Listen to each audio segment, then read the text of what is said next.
ಇತ್ತೀಚಿನ ಸಂಚಿಕೆಗಳನ್ನು ಜಾಹೀರಾತಿನ ಕಿರಿಕಿರಿ ಇಲ್ಲದೆ ನೋಡಿ.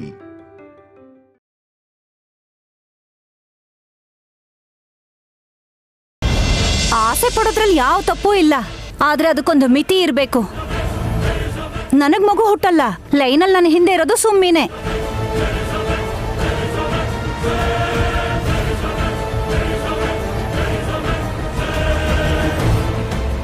ದೇವ್ರು ವರ ಕೊಟ್ರೆ ಈ ಪ್ರಪಂಚದಲ್ಲಿ ಏನ್ ಬೇಕಾದ್ರೂ ಆಗತ್ತೆ. ನಿಜ ಅಲ್ವಾ ದೊಡ್ಡಮ್ಮ? ನಿಜನಮ್ಮ. ನಾಗಾರಾಧನೆ, ಕ್ಷಿತಿ ಸಾಧನೆ ಒದಗ್ ಬಂತು ಅಂದ್ರೆ ಸಾಧ್ಯ ಆಗದೆ ಇರೋದು ಆಗುತ್ತೆ. ಕೇಳಿಸ್ಕೊಂಡ್ರಾ? ಈ ಕಡೆ ಕೇಳಿಸ್ಕೊಂಡು ಈ ಕಡೆಯಿಂದ ಬಿಟ್ಬಿಡ್ಬೇಕಷ್ಟೆ. ವಿಕ್ರಾಂತ್, ಸೈಲೆಂಟ್ ಆಗಿರೋ.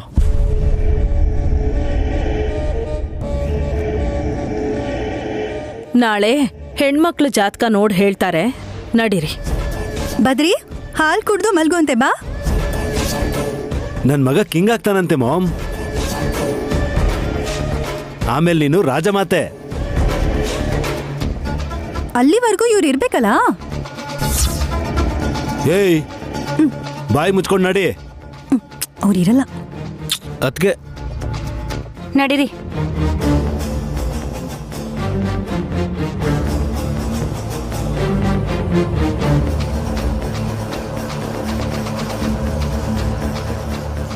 ನನ್ನೇನಾದ್ರೂ ಕೇಳ್ಬೇಕು ಅನ್ಕೊಂಡಿದ್ಯಾ ನೈನಿ?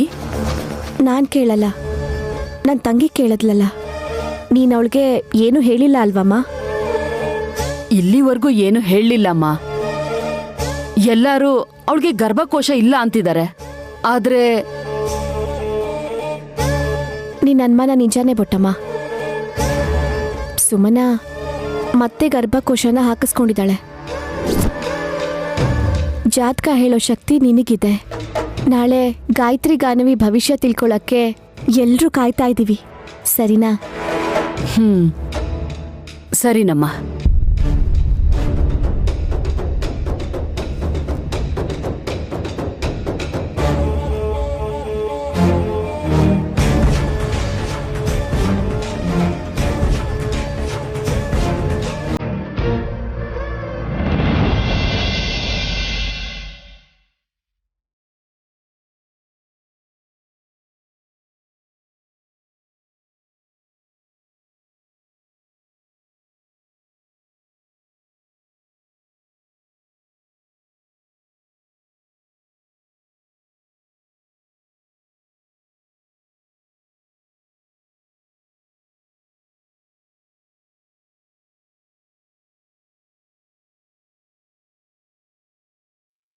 ಏನ್ ಯೋಚಿಸ್ತಾ ಇದ್ದೀರಾ ಮಾಮ್?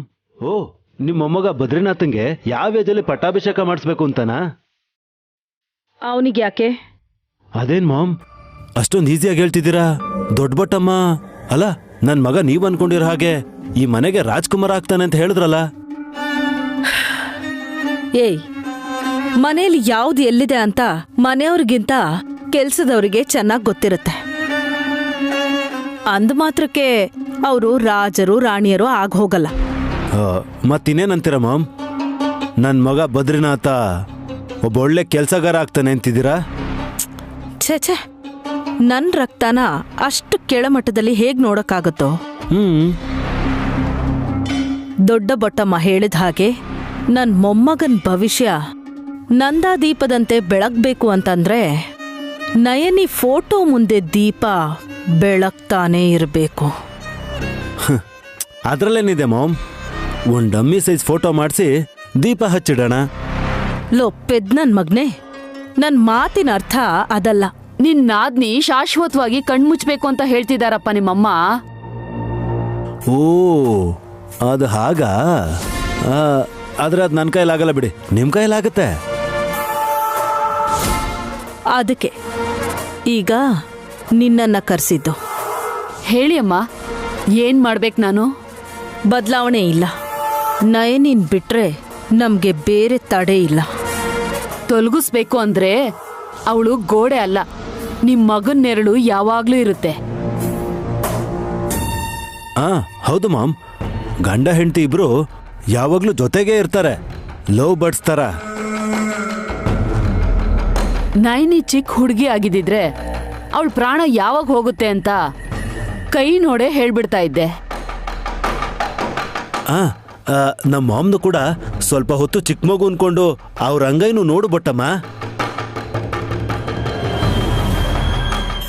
ನಮ್ಮ ದೊಡ್ಡಮ್ಮ ಗಾಯತ್ರಿ ದೇವಿ ನಾಡಿದ್ದು ನಯನಿ ಹುಟ್ಟುದಬ್ಬ ದಿನ ಬಂದು ಮಾಮ್ ಪ್ರಾಣನ ತೆಗಿತಾರೋ ಇಲ್ವೋ ಅಂತ ಒಂದ್ಸಲ ನೀವು ಕೈ ನೋಡಿ ಹೇಳಿ.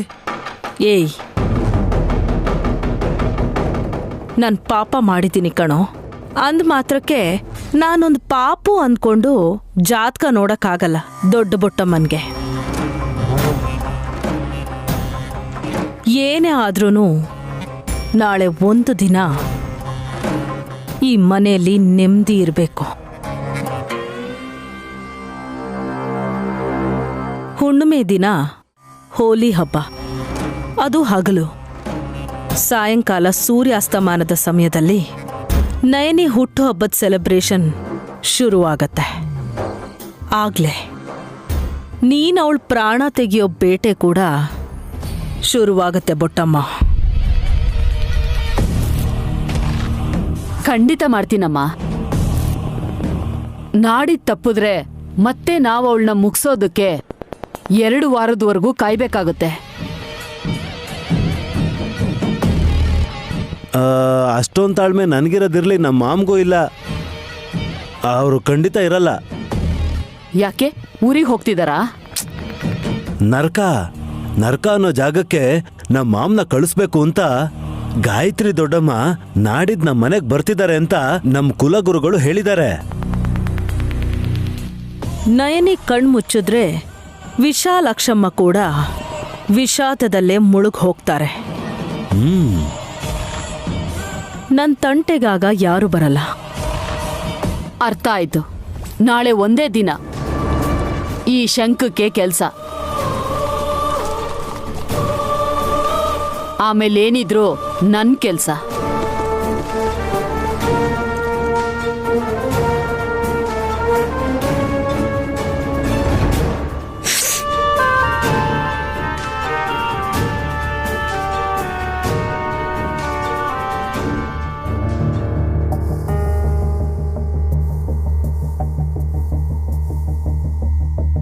ಮಾವ, ಕಾಫಿ. ಅಣ್ಣ ಅಣ್ಣ, ಕಾಫಿ ಕುಡಿಬೇಡ. ಯಾಕಮ್ಮ, ಏನಾಯ್ತು? ಅದನ್ ಮಾಡ್ಕೊಂಡ್ ತಂದಿರೋದು ಹಾಸ್. ಅವಳು ಮಾಡೋ ಪ್ರಯೋಗಕ್ಕೆ ನೀನ್ ಬಲಿ ಆಗ್ಬೇಡ.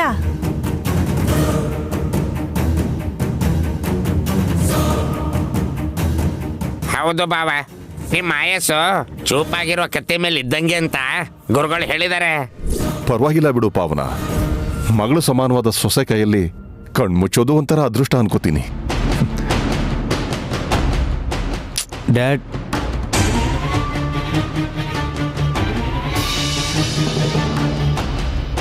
ನೋಡಿದ್ರ, ಅದು ಮಾವಂಗ್ ನನ್ ಮೇಲಿರೋ ಅಭಿಮಾನ.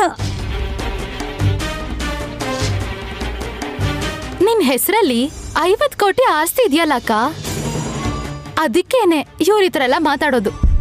ಏಯ್, ನಿನ್ನಂತ ಸೊಸೆ ಇರೋದ್ರಿಂದನೇ ದೊಡ್ಡವರು ಆದಷ್ಟು ಬೇಗ ಶಿವನ್ ಪದ ಸೇರ್ಕೋಬೇಕು ಅನ್ಕೋತಾರೆ. ಏಯ್, ನಾಳೆ ನೈನಿ ಬರ್ಡೇ ಕಣೋ. ಆ ಅರೇಂಜ್ಮೆಂಟ್ಸ್ ಬಗ್ಗೆ ಮಾತಾಡೋಣ ಅಂತ ಬಂದ್ರೆ ನೀವಿಬ್ರು ಜಗಳ ಮಾಡಕ್ ಶುರು ಮಾಡಿದಿರಲ್ಲ. ಅಯ್ಯ, ಇನ್ಸ್ಪೆಕ್ಟರ್ ಒಂದಿನ ಮುಂಚೆನೆ ಬಂದಿದ್ದಾರೆ. ಲಗೇಜ್ ಏನ್ ಜೀಪಲ್ಲೇ ಇದೆಯಾ ಹೇಗೆ? ಏಯ್, ಅವರು ಕೆಲ್ಸದ ಮೇಲೆ ಬಂದಿದ್ದಾರೆ, ಫಂಕ್ಷನ್ಗಲ್ಲ ಕಣೋ.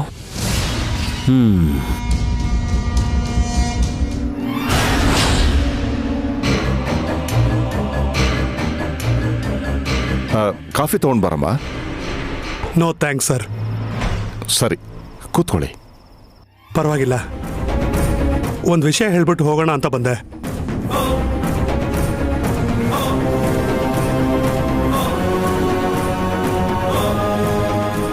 ಇವತ್ತೇನೋ ಪೊಲೀಸ್ ಆಫೀಸರ್ ತರ ಬಂದಿದ್ದೀರಾ, ನಾಳೆಗೆ ಗೆಸ್ಟ್ ತರ ಬನ್ನಿ ಸರ್. ನನ್ನ ತಂಗಿ ನೈನಿ ಹುಟ್ಟದ ಹಬ್ಬಕ್ಕೆ ನಾನು ಬರ್ದೇ ಇರ್ತೀನ ಹೇಳಿ?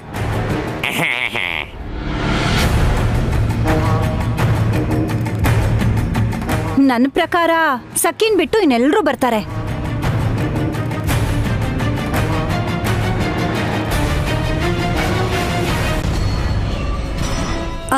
ಓ ದೊಡ್ಡ ಪುಟ್ಟಮ್ಮ, ಇಲ್ಬಾ ಇಲ್ಬಾ. ಇನ್ಸ್ಪೆಕ್ಟರ್ ಅವ್ರಿಗೆ ಪರಿಚಯ ಮಾಡಿಸ್ತೀನಿ ಬಾ.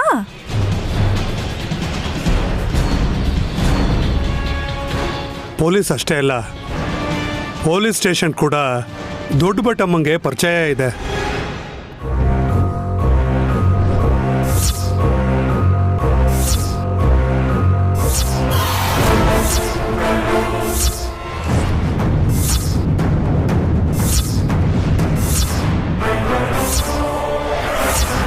ಹೌದಾ ಅಣ್ಣ?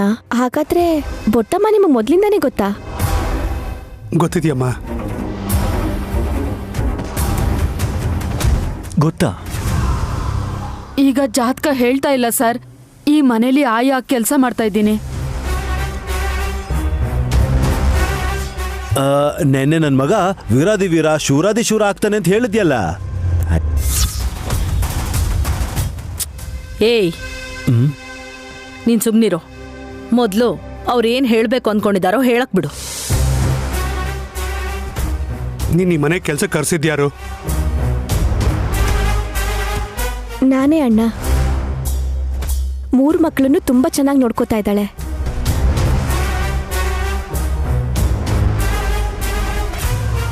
ಬದ್ರಿನಾಥ್, ಗಾನವಿ, ಗಾಯತ್ರಿ ಕೂಡ ದೊಡ್ಡ ಬಟ್ಟಮ್ಮನ ಜೊತೆ ಚೆನ್ನಾಗಿ ಅಡ್ಜಸ್ಟ್ ಆಗಿದ್ದಾರೆ ಸರ್. ಒಳ್ಳೇದು. ಇವಳ ಹತ್ರ ಮಕ್ಕಳ ಭವಿಷ್ಯ ಕೇಳಿ ನೀವು ಡಿಸ್ಟರ್ಬ್ ಆಗ್ಬೇಡಿ.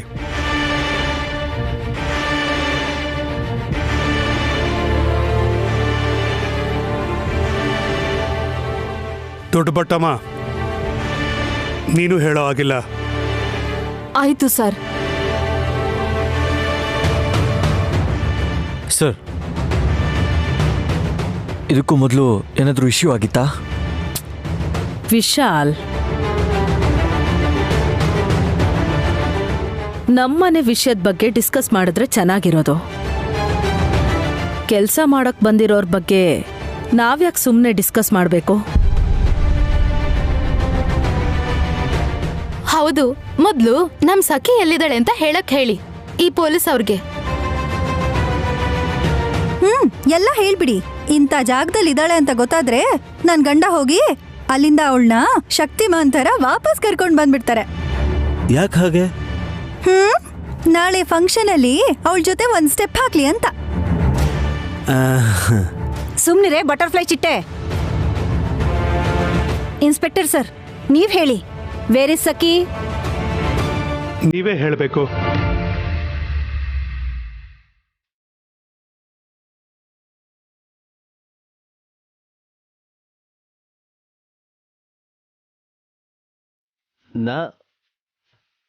ನಾವೇ ಕಂಪ್ಲೇಂಟ್ ಕೊಟ್ಟು ನಾವೇ ಅವಳನ್ನ ಹುಡುಕ್ಬೇಕಾ? ನೀವೇನು ಮಾಡಲ್ವಾ ಇನ್ಸ್ಪೆಕ್ಟರ್?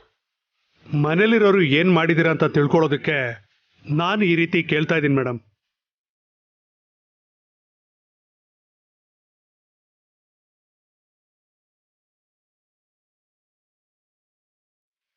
ಏನ್ ಹೇಳ್ಬೇಕು? ಸಖಿನ್ ಎಲ್ಲಿರ್ಸಿದ್ದೀರಾ? ಶೋಕೇಸಲ್ಲಿ ಇರ್ಸೋದಕ್ಕೆ ಅವಳೇನಾದ್ರೂ ಗೊಂಬೆನಾ? ನಾವೇ ಇರ್ಸೋದು ಅಂದ್ರೆ ಏನು ಸರ್? ಮನೇಲಿದ್ದಿದ್ರೆ ನಿಮ್ ಕಣ್ಗೆ ಕಾಣಿಸ್ತಿದ್ಲಲ್ವಾ? ಅದಕ್ಕೆ ಒಂದು ನಿಮಿಷ ಇನ್ಸ್ಪೆಕ್ಟರ್, ಸ್ವಲ್ಪ ಅರ್ಥ ಆಗೋ ಥರ ಹೇಳ್ತೀರಾ? ಐ ಮೀನ್, ಸಖಿ ಬಗ್ಗೆ ನಿಮ್ಗೆ ಇನ್ನೂ ಏನಾದರೂ ಡೀಟೇಲ್ಸ್ ಬೇಕು ಅಂತ ನಮ್ಮನ್ನು ಕೇಳ್ತಾ ಇದ್ದೀರಾ? ನೋ, ಅವಳ ಬಗ್ಗೆ ನಂಗೆ ತುಂಬ ಚೆನ್ನಾಗಿ ಗೊತ್ತು. ಆದರೆ ಎಲ್ಲಿದ್ದಾಳೆ ಅಂತ ಗೊತ್ತಿಲ್ಲ. ಅದನ್ನು ತಿಳ್ಕೊಬೇಕಾದವರು ನೀವೇ ಅಲ್ವಾ ಸರ್? ಓಡೋಗಿದ್ರೆ ಹಿಡಿಬೋದಿತ್ತು. ಮನೆಯಿಂದ ಏನಾದರೂ ಕದ್ಕೊಂಡು ಹೋಗಿದ್ದಿದ್ರೆ ಆ ಆ್ಯಂಗಲಲ್ಲಿ ಕೂಡ ಎನ್ಕ್ವೈರಿ ಮಾಡ್ಬೋದಾಗಿತ್ತು. ಆದರೆ ಅವಳು ಹಾಗೆ ಮಾಡಿಲ್ಲ. ಇಷ್ಟಕ್ಕೂ ಅವಳಿಗೆ ಏನಾಗಿದೆ ಇನ್ಸ್ಪೆಕ್ಟರ್ ಸರ್? ಅವಳು ಕಿಡ್ನಾಪ್ ಆಗಿದ್ದಾಳೆ.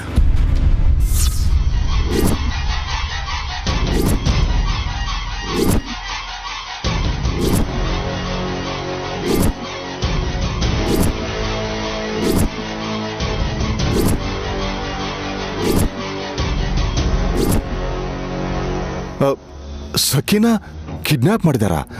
ಯಾರು? ಅವ್ರು ಯಾರು ಅಂತ ಗೊತ್ತಿದ್ರೆ ಎಷ್ಟೊತ್ತಿಗಾಗ್ಲೇ ಅರೆಸ್ಟ್ ಮಾಡ್ತಿದ್ರಲ್ವಾ ಬಾಬಾ? ಪೊಲೀಸ್ ಅಣ್ಣ, ಈ ವಿಷಯ ಹೊರಗ್ನವ್ರಿಗೆ ಗೊತ್ತಾದ್ರೆ ಈ ಮನೆ ಮರ್ಯಾದೆ ಏನಾಗುತ್ತೆ? ಗಂಗೆಲಾರ್ದ ಗೋದಾವರಿಲಾರ್ದ ಕೊಚ್ಕೊಂಡು ಹೋಗುತ್ತೆ ಅಕ್ಕ. ನಮ್ಮನ್ನು ನಂಬ್ಕೊಂಬಂದಿದ್ದ ಹುಡುಗಿಗೆ ರಕ್ಷಣೆ ಇಲ್ದಂಗೆ ಆಗೋಯ್ತಾ?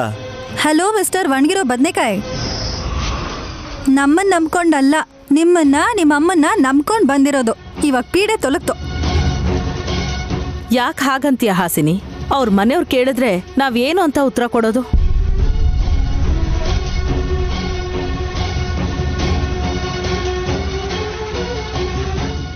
ಮೊದಲು ನಾನು ಕೇಳಿದ ಪ್ರಶ್ನೆಗೆ ಸರಿಯಾದ ರೀತಿಯಲ್ಲಿ ಉತ್ತರ ಕೊಡಿ. ಕೇಳಿ. ಸಖಿ ಕಿಡ್ನಾಪ್ ಆಗೋದಕ್ಕೆ ಕಾರಣ ಏನು? ನಿಮ್ಗೆ ಯಾರ ಮೇಲಾದರೂ ಅನುಮಾನ ಇದೆಯಾ? ಅವಳು ಯಾರಿಂದಾನೂ ಏನನ್ನೂ ಬಯಸಿರ್ಲಿಲ್ಲ. ನೈನಿ ಜೊತೆ ಅವಾಗವಾಗ ಜಗಳ ಆಗ್ತಿತ್ತು, ಆದ್ರೆ ದ್ವೇಷ ಏನೂ ಇರಲಿಲ್ಲ.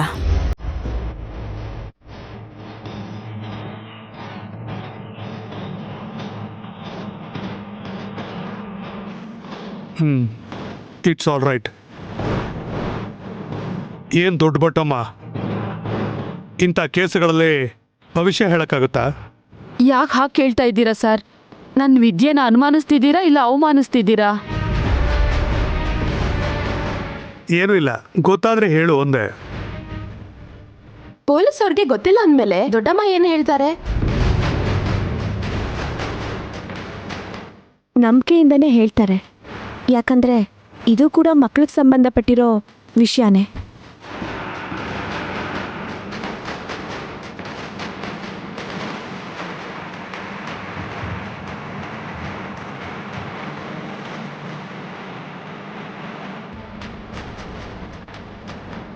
ಹೇಗ್ ಸಾಧ್ಯ?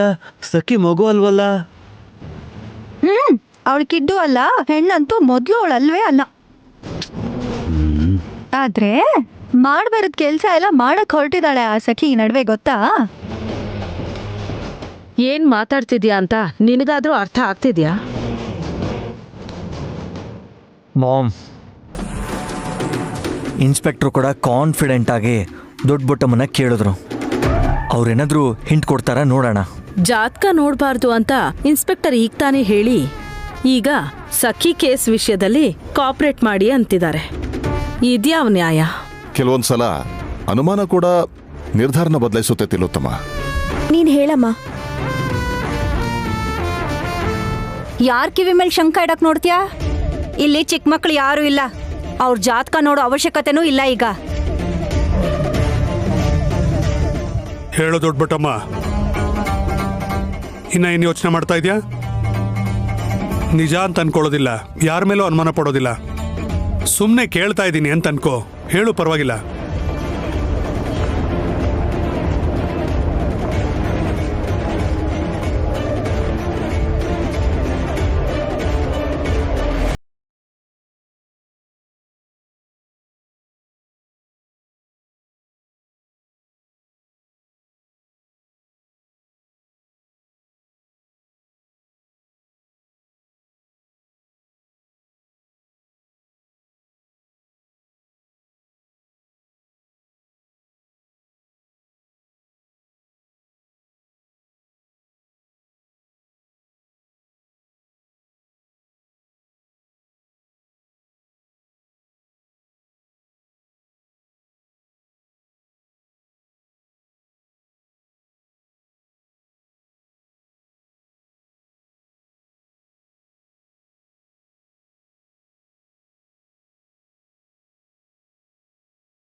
ಸಖಿನ ಕ್ಷೇಮವಾಗಿ ಮನೆ ಕರ್ಕೊಂಡು ಬರೋ ಜವಾಬ್ದಾರಿ ನಿಮ್ದು. ಎಸ್ ಸರ್, ಹೊರಡ್ತೀನಿ.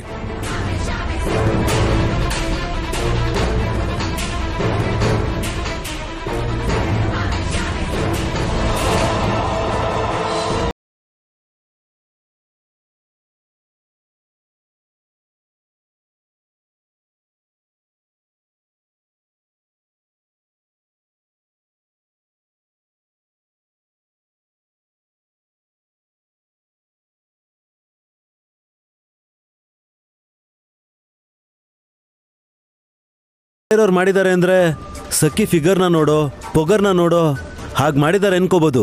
ಆದ್ರೆ ಮನೆಯವರೇ ಯಾರೋ ಎತ್ಕೊಂಡು ಹೋಗಿದ್ದಾರೆ ಅಂತ ಹೇಳ್ತಿದ್ದಾರೆ ದೊಡ್ಡ ಬಟ್ಟಮ್ಮ. ಅದ್ ನಿಜ ಅಂತೀಯೇನೋ? ಆರೋಪ ಹೊರಿಸಿದ್ರೆ ಸುಮ್ಮನೆ ಇರ್ತಾ ಇದ್ರ ಮಾಮ್. ಇಷ್ಟೊತ್ಕಾಗ್ಲೇ ದೊಡ್ಡ ಗಲಾಟೆನೆ ಮಾಡಿರೋರಲ್ವಾ? ಕರೆಕ್ಟೇ, ಆದ್ರೆ ಎಲ್ರೂ ಸೈಲೆಂಟ್ ಆಗಿದ್ದಾರೆ. ಯಾರು ಆ ಮಾತನ್ನ ಖಂಡಿಸ್ತಾ ಇಲ್ಲ ಅಂದ್ರೆ